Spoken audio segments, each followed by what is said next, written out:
Okay, listeners, this is the last one, the final of our 4-part series about Canadian hydropower. If you haven't heard the previous 3 episodes, it's time to stop and start at the beginning. The first episode of the series is helpfully labeled Powerline, Part 1. If you were hoping this series would be a nice, tidy narrative with uncomplicated good guys and bad guys, apologies in advance. This story isn't that.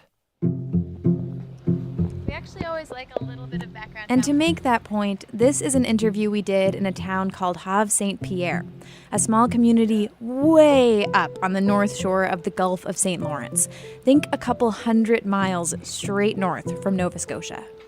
That's actually okay. Like we were saying, it's totally... It's okay with you. It makes it feel like we're on a dock. This is a beautiful spot. Just off the shore is the Mingan Archipelago, a place with these tall rock towers that were carved out by tidal rivers millions of years ago. It's the kind of place where you can't even do an interview without being interrupted by whales feeding just off the dock. Sorry, the whales are back.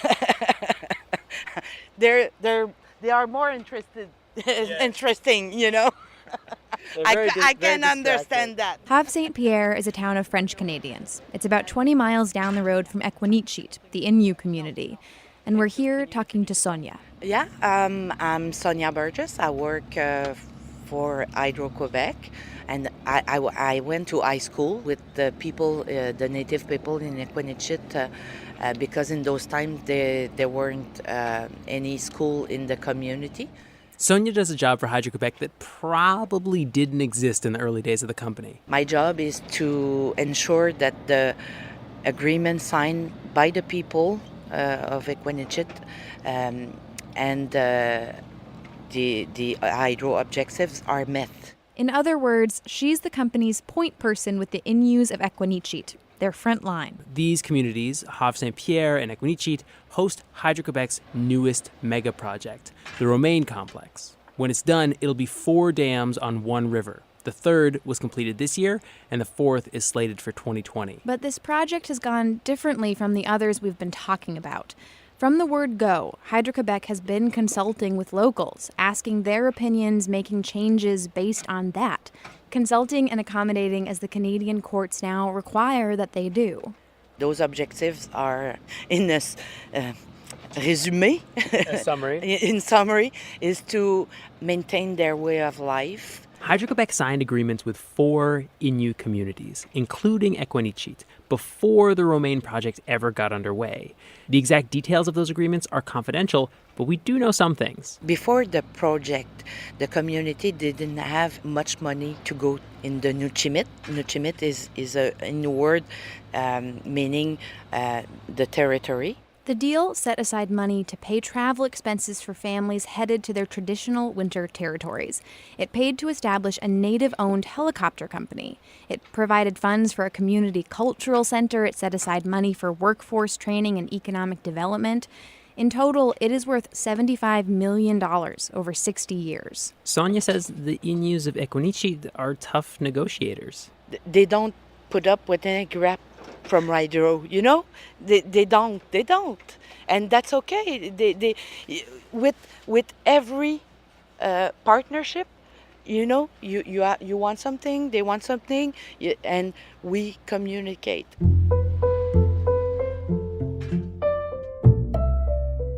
This agreement is representative of how the conflicts of the 70s, 80s, and 90s, the ones we've been telling you about in this series, have changed Hydro-Québec.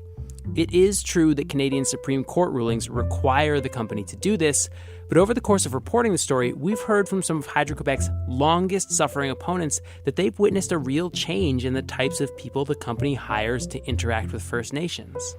People like Sonia.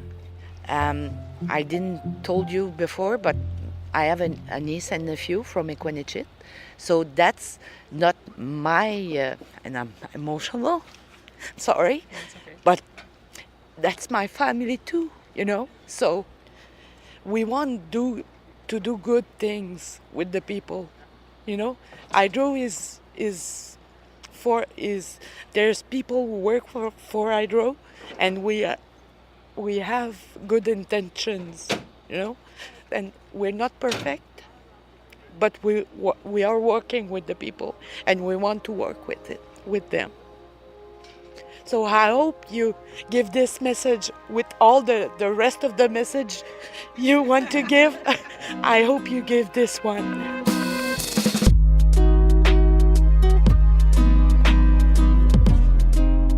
From New Hampshire Public Radio, this is Outside In, a show about the natural world and how we use it. And this is the final episode of our series, Powerline. Stories of who has power, who wields it, and when you've got none, how do you take it? Much of this series has been set in the past, but today we're going to be talking about the present. And in this episode, after 8 months of reporting on this story, we're going to tell you what we feel like we've learned. And once you know what we think, maybe you can come to your own conclusion about the electrons that are coming down the line.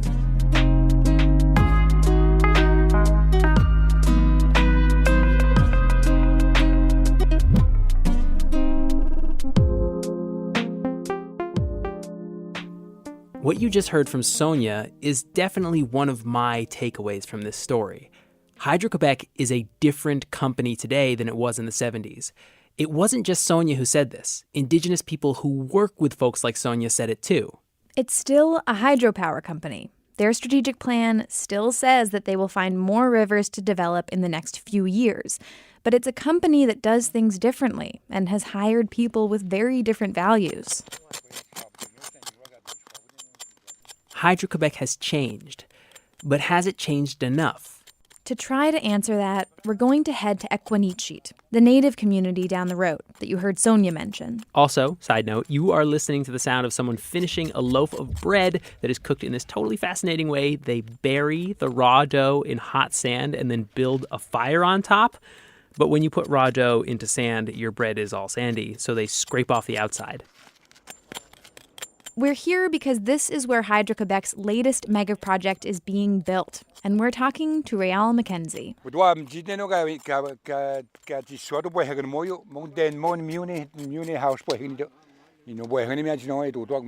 He used to be chief of a community much farther north, but he lost his election and has come down to Outisde in order to help out the chief here. He's the chief's translator, but also kind of his body man. And there's a particular story he likes to tell. Yes. Just when we went to Standing Rock. Standing Rock, the reservation of the Standing Rock Sioux, who led the protest against the Dakota Access Pipeline. Réal and the chief went down 5 times. One of those times, he says, someone mentioned the activists would need warmer winter accommodations. The next time, they came back with a traditional long canvas tent equipped with the central wood stove. Tell the chief, thank you very much. He said, we don't even use the sleeping bag. It's so warm, the thing there is. We are completely nude and, sleeping. And I'll tell you, it was cool and windy, And when they left, they realized that they had missed seeing Neil Young perform at the camp by 1 day. Jesus! He said, we should stay 1 more day, Too late! And So he's a Neil Young fan? Yeah, oh yes. The Innu Nation, they like Neil Young. I guess across Canada, the First Nation. Who doesn't like him? Yeah, he's good.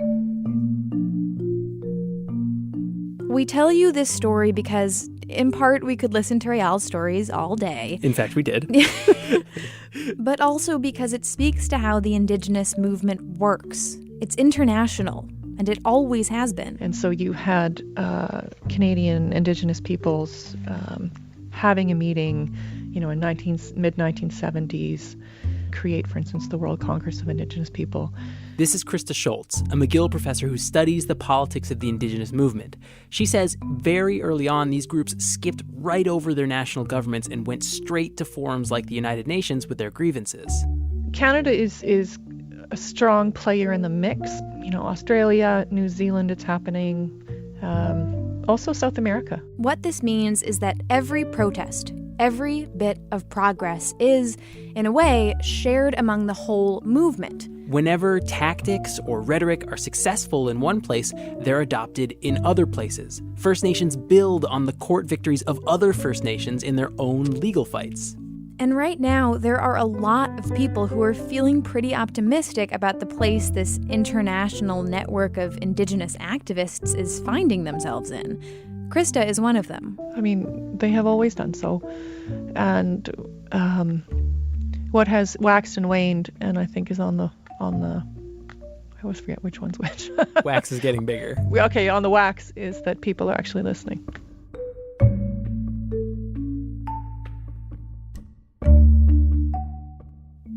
What is this movement saying?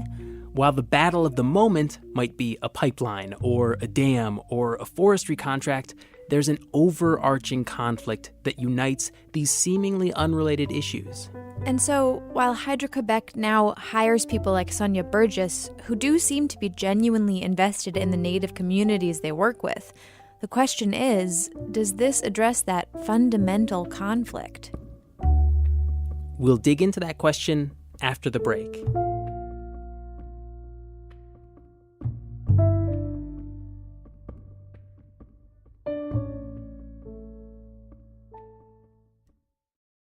Welcome back. I'm Hannah McCarthy. And I'm Sam Evans-Brown.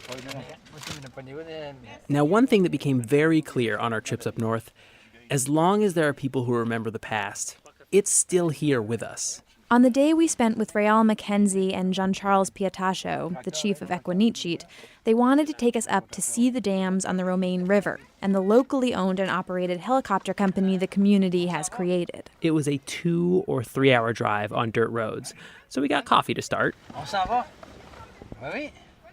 And on the way up the road, Jean-Charles told us the story of how the Romaine project came to be. C'est en 2008.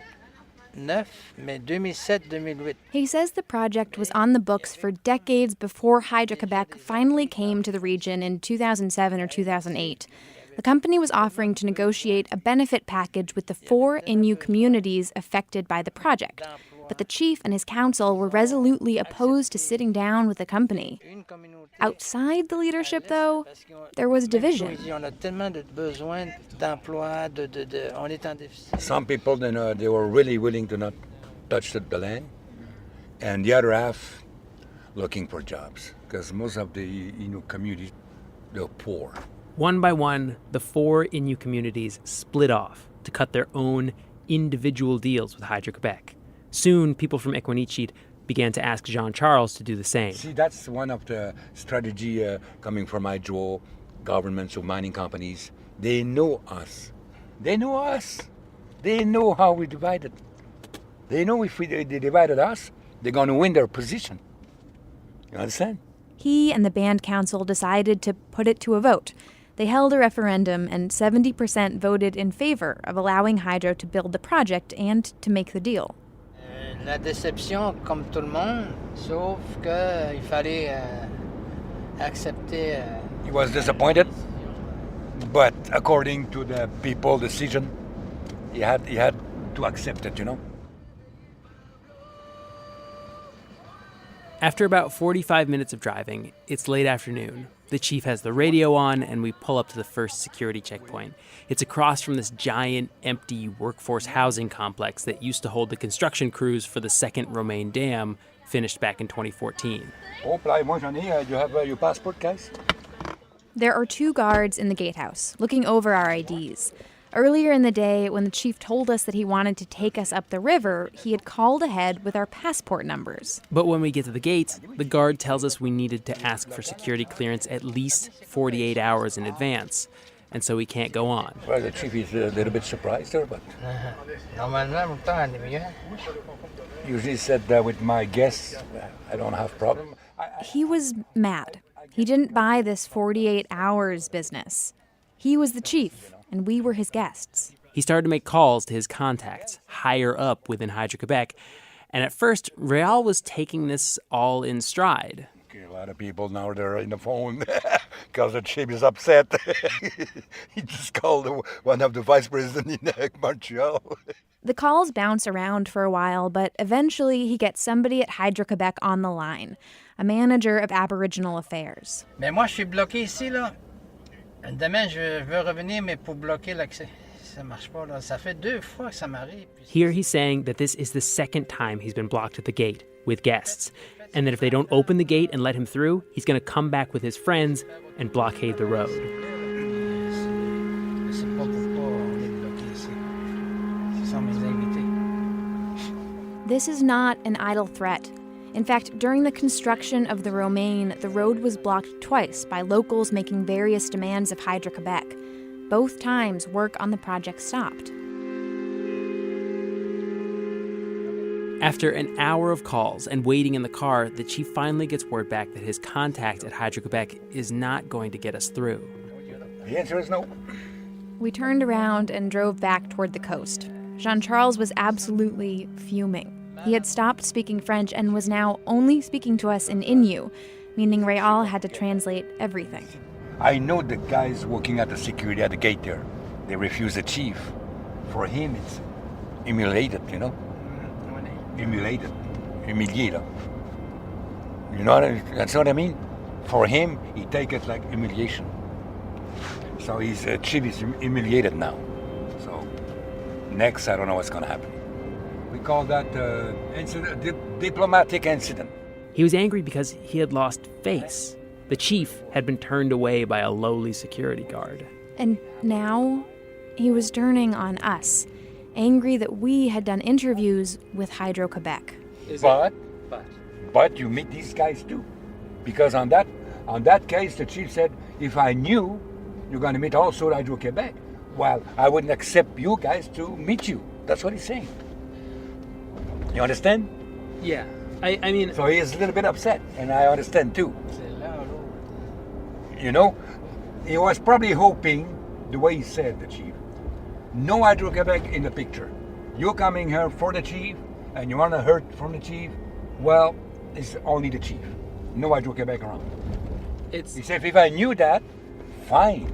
Yeah. But if you were coming here to meet also Hydro-Québec, well, in that case, he said, I wouldn't accept you guys to make you an interview.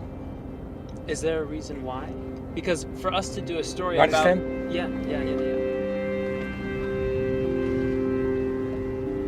I'm sorry to tell you this. But... No, well, I'm just trying to convey that our intention was never to humiliate the chief. That was not our intention. Probably. I'm no. No, for sure. Yeah. For sure that was not our intention. Absolutely not our intention. Yeah. We know the people, what they're doing us, the white people. They laugh on him. Because no matter if you work for Hydro-Québec or not, when you're at home, you call your colleagues there. You know what? I was working today. And believe what happened there. No, tell me. Chief Pietache will come with former Chief Mackenzie with his guests. You know what? They refuse him to pass the gate. That's what happened, guys. We know our people. I know the game. It's a big discrimination in Quebec against the First Nation. We know that. We live here. We feel it just by the way they look at us, you know. We feel it. That's why he's not happy. It's deep. Yes. Deep.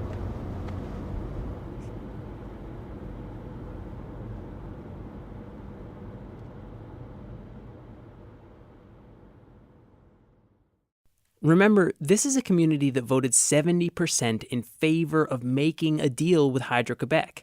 But these frustrations with the company are about more than just dams and reservoirs or security checkpoints. Like the Indigenous movement as a whole, at their root, these conflicts are about land rights, about the legacy of colonialism, about all of the personal slights that First Nations people have felt over their whole lifetime. Slights that no amount of money can erase. Conversations like this one happened a lot when we were up in Canada. We would ask them to talk about how flooding had impacted their traditional lifestyle, and they'd lead off by telling us how Native people were forced to attend Catholic residential schools, how they were punished for speaking their language or practicing their customs. Hydropower has its impacts, but those impacts are all muddled together with everything else European colonization has visited upon Native people. For us, at times, it was dizzying. It was hard to sort it all out. As we came back home, drove hours in the car, and talked about everything we had heard, what we settled on is this. Opposition to hydro development is about something much bigger than the actual projects themselves.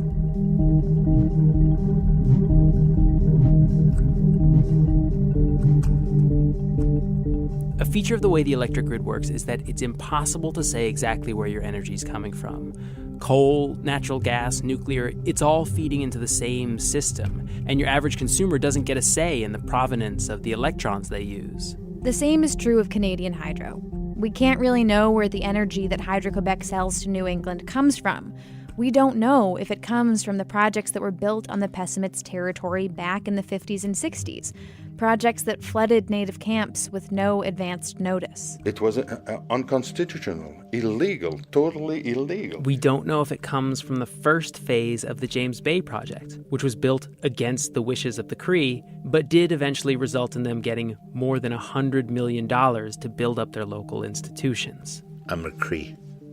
I'll never pay my hydro bill. Till today, I don't pay for it. And we don't know if it comes from one of the modern projects which eventually won the support of the entire Cree Nation, or the individually affected Innu communities. It's kind of dumb to hate a logo, and there's different ways to work with companies. What we can say is that every one of those electrons contains a little bit of each of those stories. And those electrons contain something else, something we haven't really dug into yet. Energy.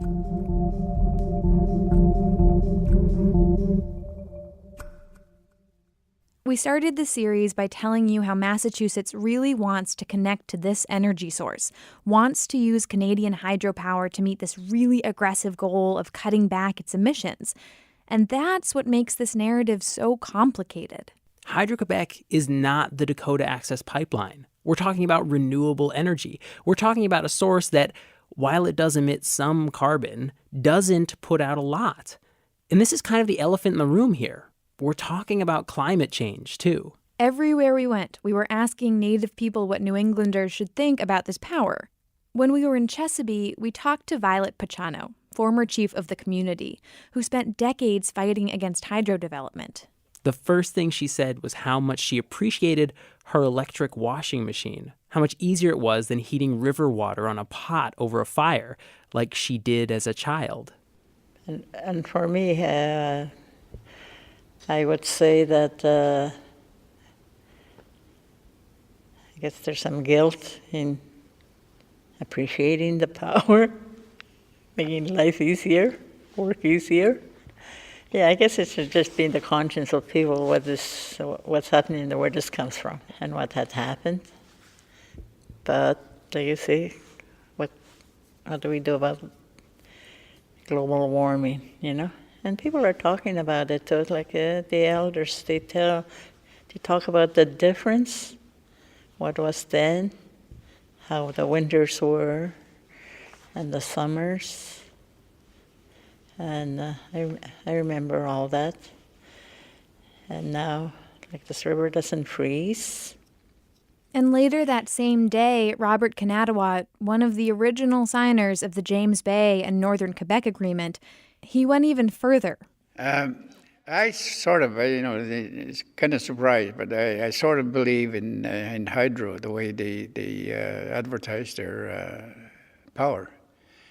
The natural gas and all those other things, are a little more dangerous than hydropower through the turbine.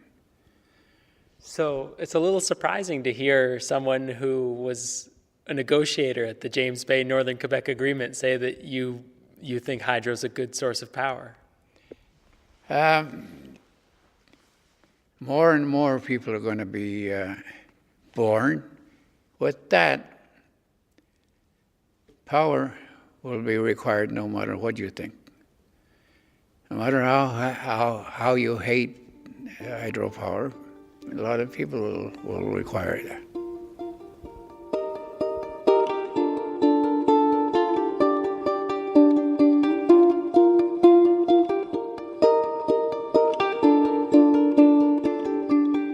We've got to get our power from somewhere. If we build the Northern Pass or any other power line to the north, that power is linked to flooded native land, the loss of habitats, the mercury in the fish. But if we choose to get it from somewhere else, our power will be linked with other things.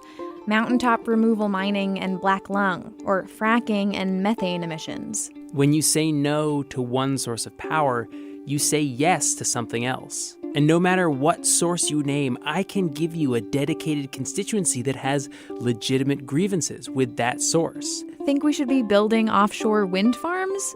Talk to the fishermen and the marine biologists. Think we should be building massive solar farms?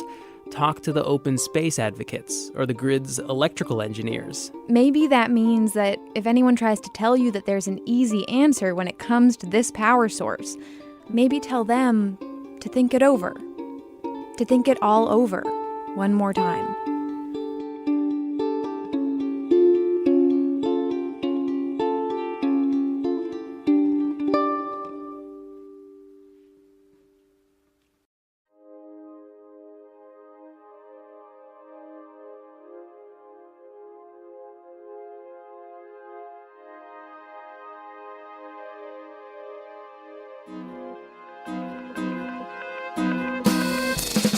Outside In and this Powerline miniseries was produced by me, Sam Evans-Brown. And me, Hannah McCarthy, with help from Taylor Quimby, Jimmy Gutierrez, Ben Henry, Nick Capodice, Daniel Barrick, and Lauren Chuljan. A special extra thanks to Maureen McMurray, who basically cleared all the hurdles that would have kept a little public radio station podcast from doing a series like this. Yeah, thanks, Maureen. And a very special thanks to Sarah Plord. She created all of those amazing maps and other graphics that you see on the website. She makes us look really good. We'd like to give our thanks to everyone who spoke to us for this series, including Lynn St. Laurent, Jean-Luc Canape, Ronald Neeson, Kirsten Anker, Frank McGilligan, Kent McNeil, Ryan Coulter, Charles Cousson, Fred Short, Brian Craik, Berchemont Boudreau, Gary Sutherland, and Anne-Marie Prudhomme. Also, Sylvain Marcin, Renee Simon, Paul Charest, Pierre-Olivier Pinot, David Massel, Richard Janda, Jean-Thomas Bernard, Jean-Philippe Gilbert, Karine Durocher, and the Cree Trappers Association, Margaret Fireman and the Chisasibi Heritage and Cultural Center, and Davy Babish. And remember that if you want to see some of this stuff to get a sense of the scale that we're talking about here, check out the website outsideinradio.org. Today we've got a map of the Romaine River and all of the ways that Hydro-Québec has tried to address the impacts of its latest project. We've also got a huge gallery of all of the other photos that didn't make it into the web post. We can spare you the 20 hours of driving and you can still see all of northern Quebec. And you should also check us out on social media. We tweet things and then we Instagram other things at Outside In Radio. Music from this week's episode came to us from Blue Dot Sessions and Komiku. And our theme music is by Breakmaster Cylinder. Outside In is a production of New Hampshire Public Radio. Yay!